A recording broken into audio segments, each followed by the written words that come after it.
Welcome back. I'm Tom Malogany for State of Charge, and today we're going to be doing a full review of the new Shell 40 amp portable electric vehicle charging station. Yes, I said Shell, and yes, I mean that Shell. The Shell that's been selling you gasoline probably for your whole life is getting in the EV charging game. And not necessarily just right now. They've been doing so slowly for the last few years. Shell acquired Ubertrocity, which is one of the largest electric vehicle charging networks in the UK. And then recently they purchased Greenlots here in the US. So they've been quietly acquiring public charging networks. But now they're getting in the home charging game, and they've come out with this new portable level 2 charging station, which we're going to review here today. Now, it is offered in a 40 amp version, which I have here. It's also offered in a 32 amp version, so you can select the one that suits your needs best. We're going to do a full review here today, including our drop test for the portable charging units, as well as our deep freeze cable test. I'm going to tell you all the features that this new EVSE has, and then at the end I'm going to give you our final score. So let's open her up and take a look.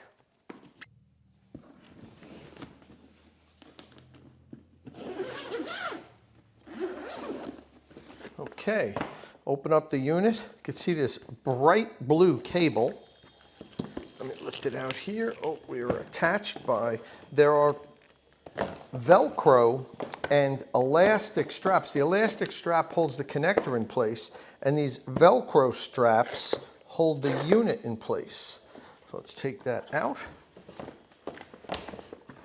Slide this over. Inside you'll also find a NEMA 515 to 1450 adapter, because this is a level 1/level 2 charging station. You can charge from both a NEMA 1450 or the NEMA 515 regular 120 volt household outlet. Okay, some other things to note about the case. It has this zippered top that can hold things in there if you need.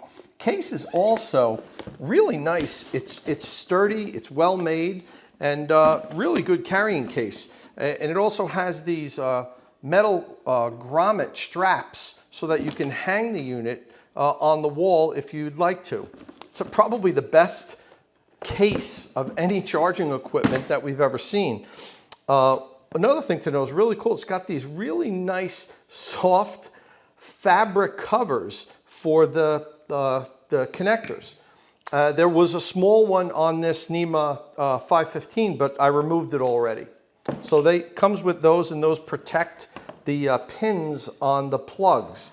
The unit is relatively compact. It has a nice Shell recharge on the front, and there's a couple of buttons here that allow you to control the unit. We're going to get into that a little later, but the unit is relatively, it feels solid and well made. The whole unit is about 17 pounds, so it's not light compared to some other portable EVSE. I think the reason is because it's kind of a thick cable. It has what feels like a thick outer jacket, rubberized plastic outer jacket. I'm curious to see how this performs in our cold weather deep freeze test. It has the regular J1772 connector that all electric vehicle charging equipment in North America come with, other than Tesla. And rubberized grip. The connector kind of feels really good. It's got this nice rubberized handle. It's good. It feels good in your hand, and it has this rubber cap that can protect the pins when it's not in use. Little hole in the top of the button on the connector, so you can slide a little lock in there and lock it so that somebody can't unplug you. Now, that lock doesn't come with the unit, but they're relatively easy to buy, and they only usually cost like $5 or $10. You can get those online or at your local hardware store. The 32 amp version will deliver up to 7.7 kilowatts to the car. That's good enough to add somewhere between 20 and 30 miles of range per hour of charging, depending on how efficient your electric vehicle is. If you opt for the 40 amp version like we have here, you should be able to add somewhere between 25 and 40 miles of range per hour of charging. Again, it's highly dependent on how efficient your electric vehicle is. If it uses less energy to go the same distance as another electric vehicle, it charges faster, even though it takes in the same amount of energy. I mentioned earlier that the Shell Recharge has the industry standard J1772 connector that all electric vehicles in North America use other than Tesla. Tesla uses their own proprietary connector, but they also supply their customers with this adapter here that allows their customers to charge on charging stations that aren't Tesla. For instance, the Shell Recharge, you'd be able to charge your Tesla. But the one thing that I noticed was when I try to put the adapter on, it won't lock in. No matter how hard I push, I can't get it to lock to the connector. That's because inside the Shell Recharge's J1772 connector, there's a rubber gasket in there and it's a little too big. I actually had talked to some other people that I know that bought this unit already, and they said that plugging in their electric vehicles, one owns a Chevy Bolt, the other one owns a BMW i3, they said that they found in the beginning at least, it was very hard to plug this in. They had to force it into their inlet because the rubber gasket was a little bit too big, but they said after using it for a while, it wore itself in and now it's easier to plug in. But what I'm noticing with this adapter, I cannot get it to lock on. I can't push it in hard enough. Now, it's not entirely unique to this product. I remember when ChargePoint first came out with their charging stations, they had the same problem, and I had an early ChargePoint station, and I actually called technical support.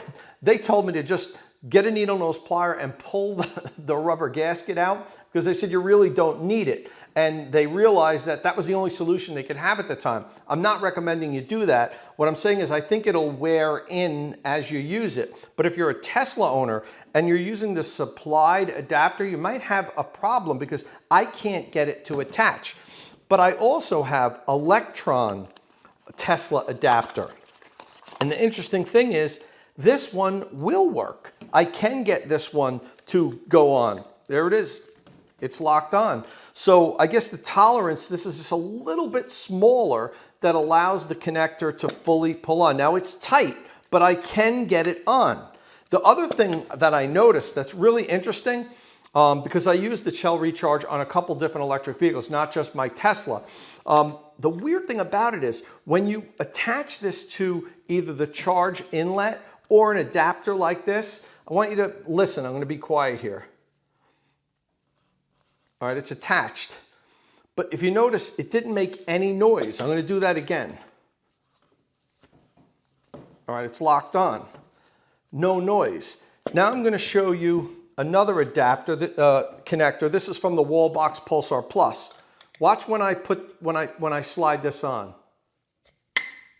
Hear that snap?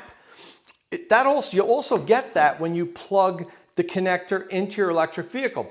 That audible feedback is important because it lets the person know, okay, the connector is latched to the vehicle and it's connected tightly. You don't get that for some reason with this connector. I've never seen that on any connector, and I've tested connectors from dozens of different charging stations. This doesn't make that snap noise when you lock it into your charge port or when you attach it to an adapter. It's not the end of the world, but just be cognizant of that. If you do get the Shell Recharge, you're not going to get that little snap noise when you connect it to your car to let you know it's fully engaged and locked to the vehicle. I found that really odd, and I really don't know why. Other than that, it's really actually a good connector. It's well made, it's strong. I mentioned earlier it has this nice rubberized grip. It has the hole in the tab here so you can lock it so people can't unplug you. It seems like it's really strong and well made and has a good rubberized cover. But that's a little bit of an issue. It doesn't give you that audible feedback when the connector is fully engaged onto the vehicle. There's a mounting keyhole slot in the rear of the unit if you'd like to hang it on the wall.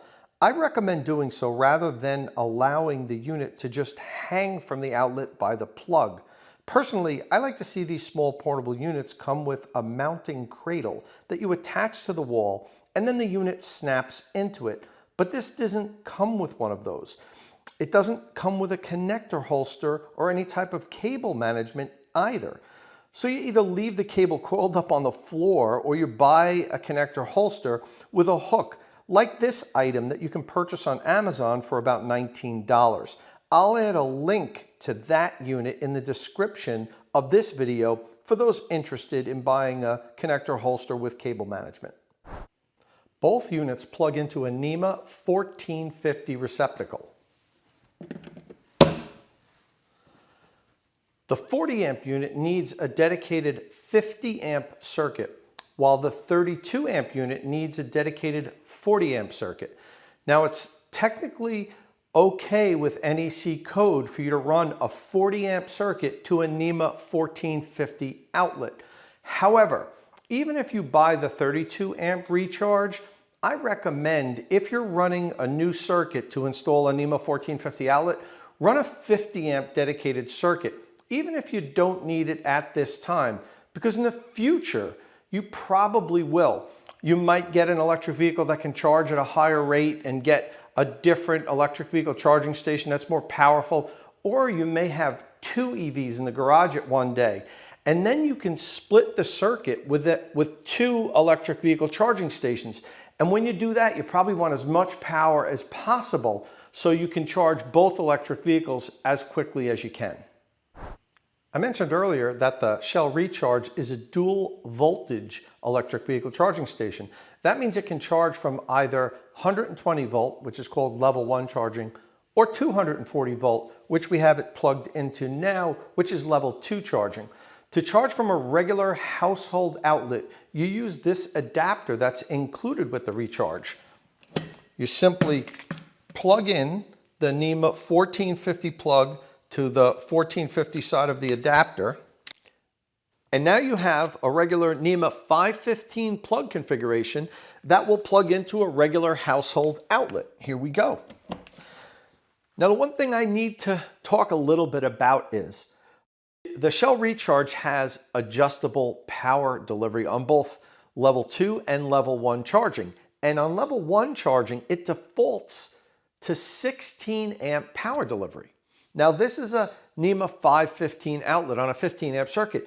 It can't deliver 16 amps without overdrawing the circuit. However, the unit is intelligent enough that it senses the available power that the circuit can provide, and it will then derate it to a safe level. In this case, it knocks it down to a 12 amp power delivery because it's on a 15 amp circuit. You can only have a continuous load of 80% of the circuit's maximum. Now, if I had a 20 amp circuit here and a 20 amp outlet and I plugged it in, which I actually don't have one to test it out, this should be able to deliver the full 16 amps that it can on 120 volts. I'm just still a little concerned about that because the plug here is a NEMA 515 plug. The NEMA 515 plug shouldn't be delivering 16 amps, but it is on a very thick cable here. It's 10 gauge wire, so there's no problem with the wires. And I suppose if the innards of that actual 515 plug is robust enough to handle the extra slight amps, then it wouldn't be a problem. I don't know if this would pass UL certification in its current form. If the unit works properly, the way it senses the current and then drops it down according to what the power is available on that circuit, there's no problem.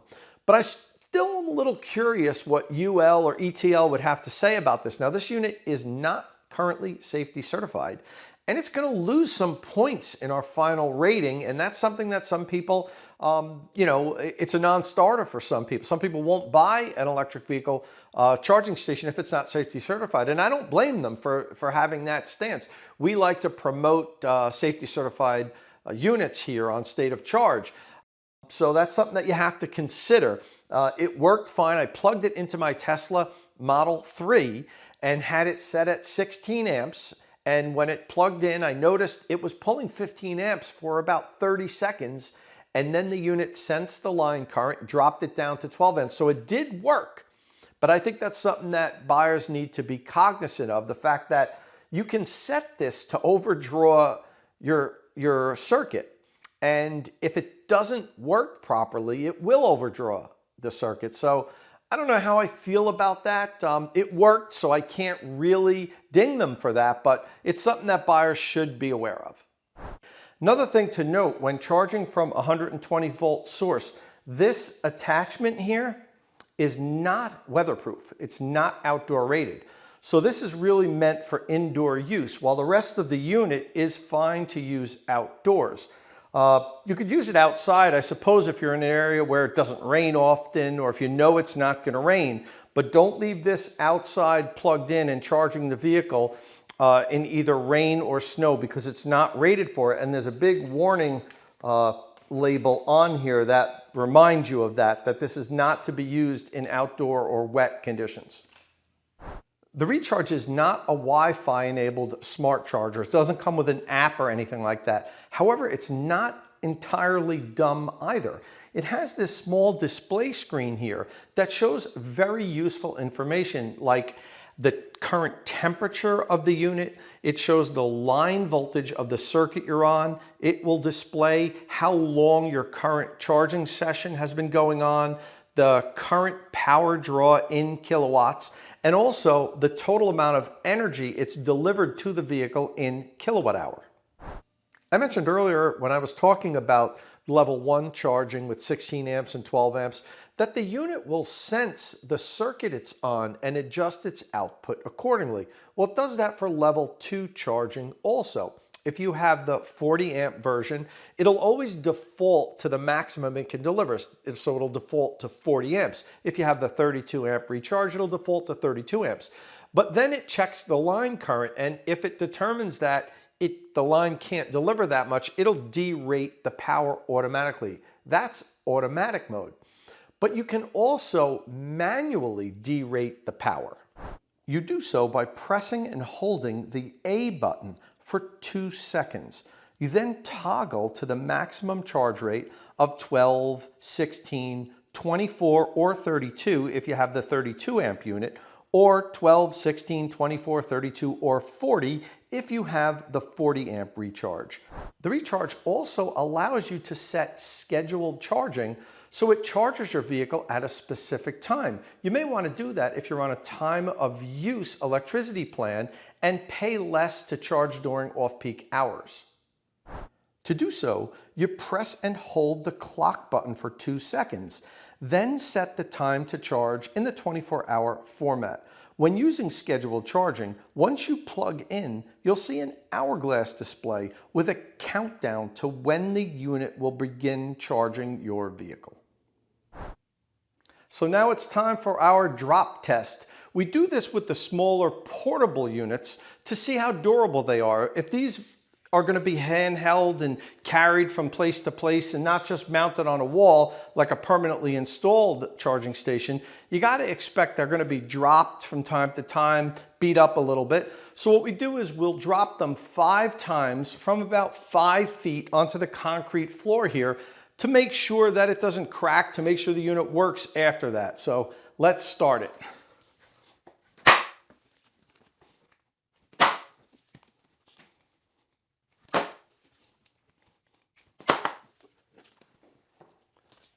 And higher for good measure.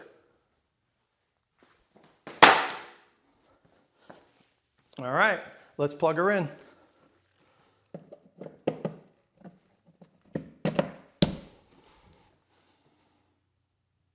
Seemed like it powered up fine. No visible damage. The back of the unit has a little bit of a scratch on it. Let me see, but other than that, it seems no worse for wear. So the Recharge passed the drop test, but it did fail another one of my tests. One of the things I do is give a real hard pull on all of the cables and connections. Make sure everything's nice and tight, nothing pulls out. However, when I pulled the cable to the NEMA 1450 plug, the plastic jacket pulled out, and that was on my very first pull. Yes, I pull it hard, but these units have to be able to withstand more than that. They're going to be used quite frequently. The cable might get pulled, especially if you don't attach it to the wall and you leave it dangling from the NEMA 1450 outlet. So this is a problem, and that's going to be reflected in my final ratings.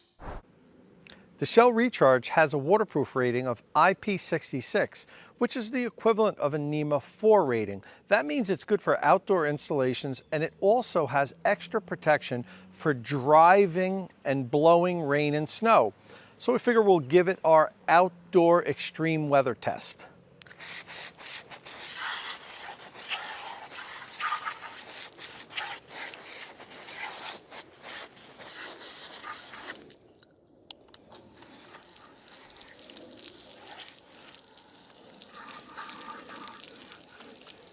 I'm getting about as wet as this thing is. I like to make sure I get it really wet by the cable strains.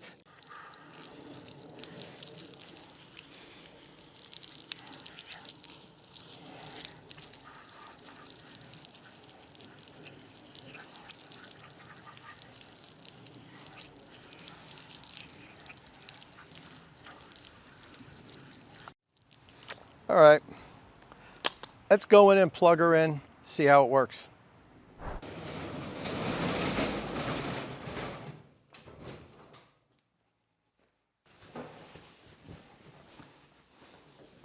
Dry off the plug, make sure it's nice and dry. We don't want any water on any of the pins or that point here where we have that loose fitting.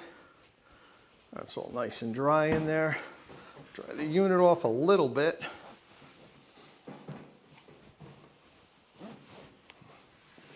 All right, hang it back up on the wall, and let's plug her in.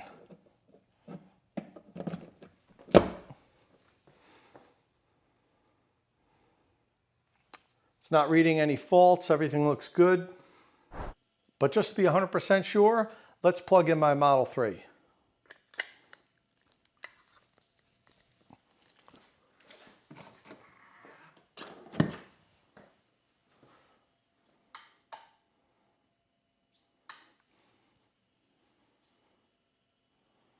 She's working. So now it's time for everyone's favorite part of the review, the cable deep freeze test. This is a commercial ice cream freezer that gets somewhere between -10 and -15 degrees Fahrenheit. I put the Shell Recharge in here last night, so it's been in there about 13 hours now. We do this to simulate how the unit is going to work in very cold temperatures during the winter and how the cable will be flexible or will it be stiff. We like to know how bendable it's going to be. If you're going to be using this in cold weather areas, it's kind of important to know how easy the cable is going to be to maneuver. Now, if you live in Southern California or Arizona, you could probably skip this part of the review unless you just want to watch it for fun. Because it really doesn't pertain to you. But people that live in the northern states in Canada, this is important because if you do charge in the winters, particularly outside, and it gets really cold, you want to know how well the cable's going to perform. So first, let's take a look at how cold it is in there before we check the unit itself.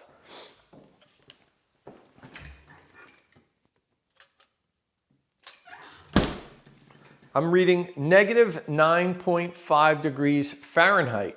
So it's pretty cold in there.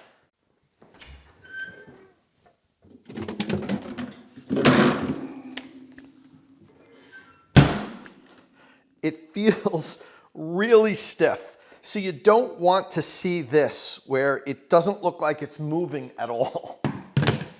Let's check it out. I tie the cable up in tight loops to see how well it will perform when I try to unravel it and then put it in larger loops on the cable management system. Let's hang the unit here. Yeah, this is really stiff. There we go.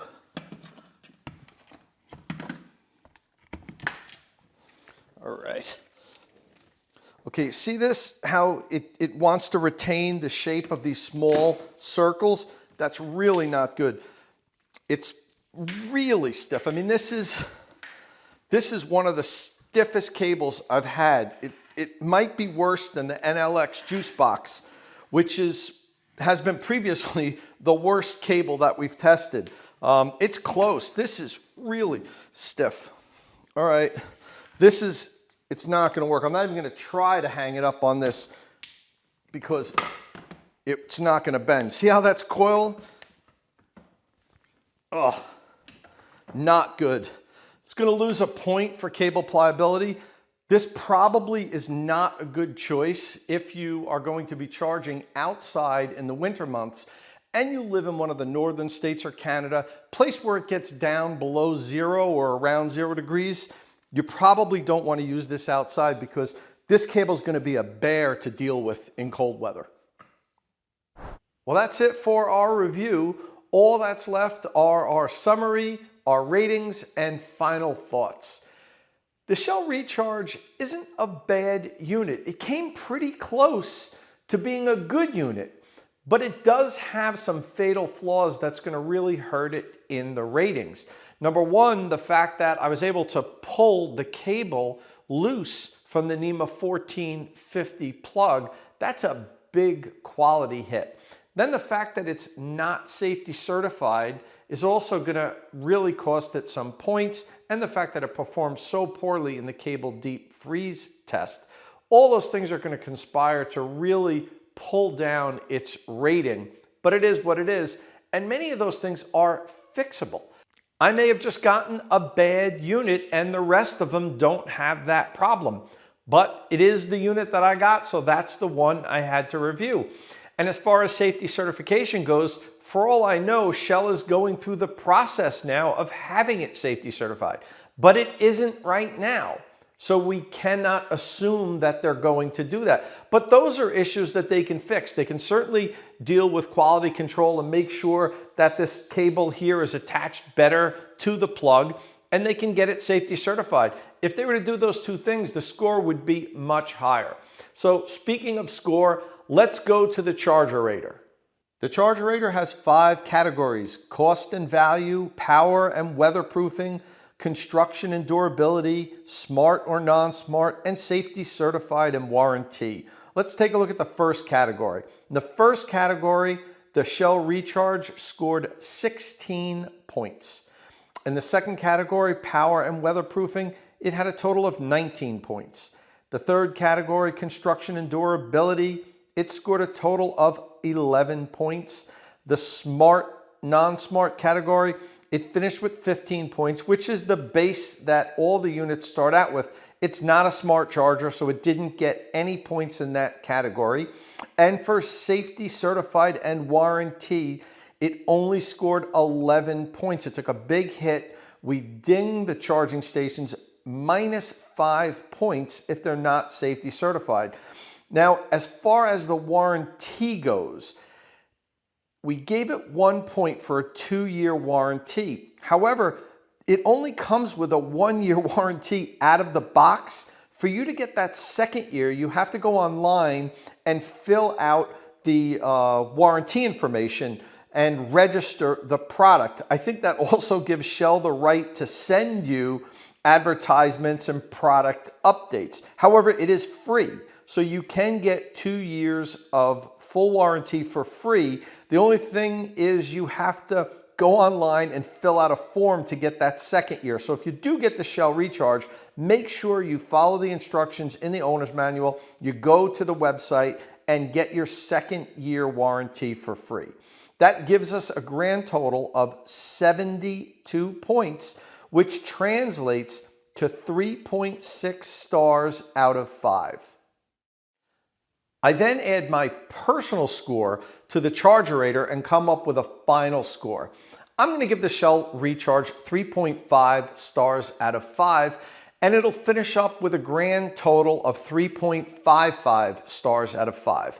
I can easily see the Shell Recharge getting up over 4 stars if they just correct some of the major flaws that we've found.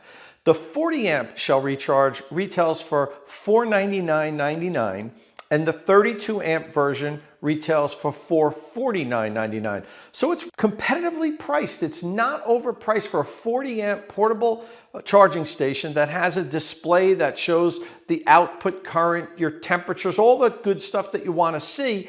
Without being a smart charger, that's a pretty good price. So it's actually positioned in the market pretty well for what it has to offer, but they need to get it safety certified, and they need to fix this problem that I found with the cable pulling out of the NEMA 1450 plug. That's something that just cannot happen with a unit like this. I don't care if it was a one-off, it simply can't happen. That cannot pull out that easily and expose itself to the elements, or even pulling the cables out and somebody getting a shock or something like that. So that can't happen, but it's easily fixable. The Shell Recharge finishes up 3.55 stars. I'm going to have links to the product on Amazon if you'd like to purchase it in the description of this video. Thanks for watching, and don't forget, click that subscribe button and ring the notification bell so you don't miss any upcoming content here on State of Charge.